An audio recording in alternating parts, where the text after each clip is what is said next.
నిజంగా ఈ రోజు ఈ దేశ చరిత్రలో సువర్ణ అక్షరాలతో లిఖించదగినటువంటి రోజు ఇది. కేవలం 9 రోజుల్లో 9,000 కోట్ల రూపాయల్ని రైతుల ఖాతాల్లో జమ చేయటం అనేది బహుశా ఏ రాష్ట్రంలో కూడా ఇది సాధ్యం కాలేదు.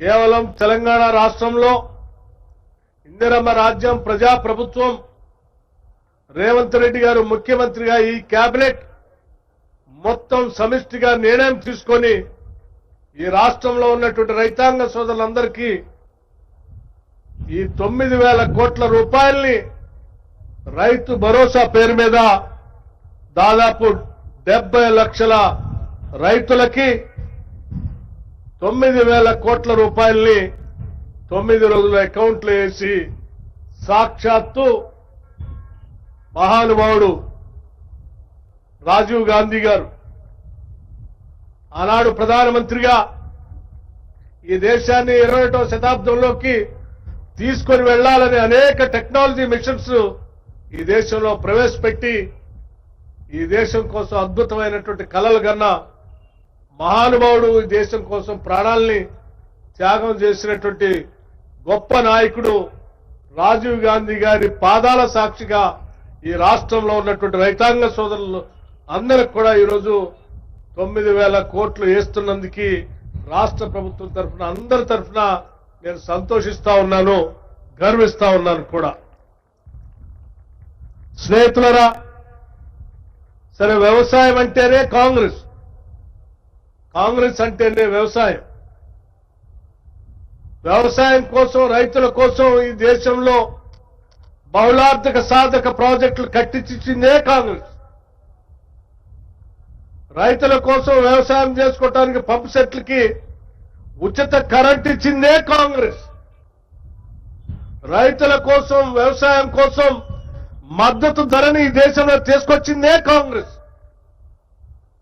రైతులకు ఎప్పటికీ గిట్టుబాటు ధర ఉండాలని, రైతులకు సకాలంలో రుణాలు అందించాలని బ్యాంకుల్లో ప్రయారిటీ సెక్టర్ లెండింగ్ అని వ్యవసాయ శాఖకి పెద్ద ఎత్తున నిధులు ఇచ్చేటట్టుగా బ్యాంకుల్లో కండిషన్ పెట్టింది కూడా కాంగ్రెస్ పార్టీయే.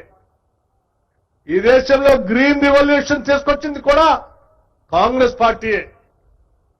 ఏ రకంగా చూసినా దేశంలో వ్యవసాయం అన్నా, రైతాంగ సోదరులన్నా, లేకపోతే వ్యవసాయం మీద ఆధారపడి జీవనం సాగిస్తున్న రైతు కూలీలన్నా ప్రేమించింది కాంగ్రెస్ పార్టీ తప్ప ఈ దేశంలో ఏ రాజకీయ పార్టీ రైతుల గురించి, వ్యవసాయం గురించి, కూలీల గురించి ప్రేమించలేదని చెప్పడానికి ఎటువంటి సందేహం లేదు. ఈరోజు చివరికి రైతుల కోసం ఇంత పెద్ద ఎత్తున రైతు భరోసా కార్యక్రమం చేస్తూనే రైతులకి 21,000 కోట్ల రూపాయల రుణమాఫీ కూడా ఈ ప్రభుత్వం చేసింది. అలాగే వాళ్లతో పాటు రైతు కూలీలకు భూమి లేని నిరుపేద ప్రజలకు కూడా వాళ్ళను కూడా వదిలేలేదు. ప్రతి కుటుంబానికి భూమి లేని నిరుపేద కుటుంబానికి ఇందిరమ్మ ఆత్మీయ భరోసా పేరు మీద సంవత్సరానికి 12,000 రూపాయలు ఇచ్చే కార్యక్రమాన్ని కూడా కాంగ్రెస్ ప్రభుత్వమే, కాంగ్రెస్ పార్టీ చేపట్టింది. నేను ఈ విషయాలన్నీ మీ దృష్టికి ఎందుకు తీసుకొని వస్తా ఉన్నానంటే, ఇప్పుడే తుమ్మల నాగేశ్వరరావు గారు చెప్పినట్టు 10 సంవత్సరాలు ఆనాడు ఈ రాష్ట్రాన్ని పాలించినటువంటి టీఆర్ఎస్ పార్టీ రైతుల కోసం ఏమి చేయలేదు.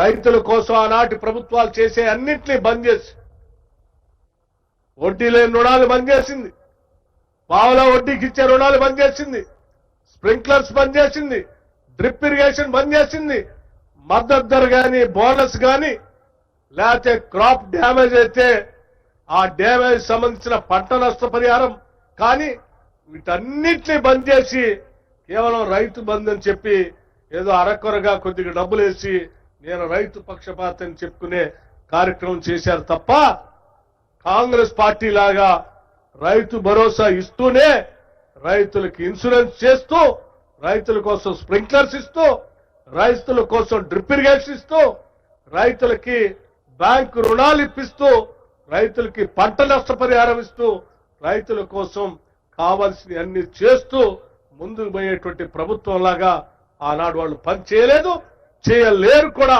అని చాలా స్పష్టంగా చెప్పడానికే నేను ఈ లెక్కలన్నీ చెప్తూ రాష్ట్ర వ్యాప్తంగా ఉన్నటువంటి రైతాంగ సోదరులు అందరికీ నేను ఒకటే విజ్ఞప్తి చేస్తా ఉన్నాను.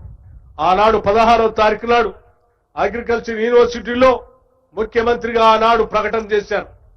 9 రోజుల్లో 9,000 కోట్లు వేస్తాం.